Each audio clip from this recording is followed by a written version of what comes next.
3 reasons why you're going to like my weekly meal planner. The first reason is the convenience. You pick the meals and it gives you the grocery list. Because I was in a hurry yesterday, I didn't do that. In my household, we have this calendar that sits by our dining table where we put dinners and other events for the family. So in a hurry, I wrote down the dinners on the calendar, but I did not put into my spreadsheet. I put together the grocery list based on what I was seeing on the calendar, but I forgot a date. Monday was supposed to be grilled chicken with rice.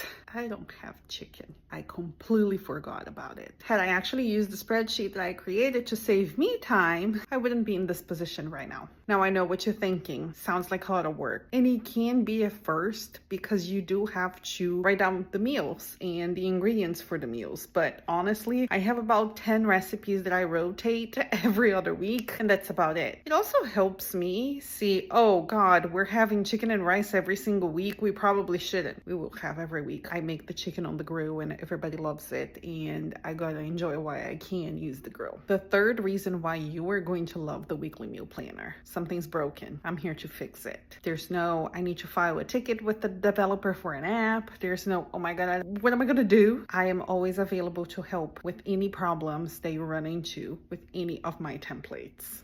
So if you think this weekly meal planner will help you save time and money, the link is in my bio.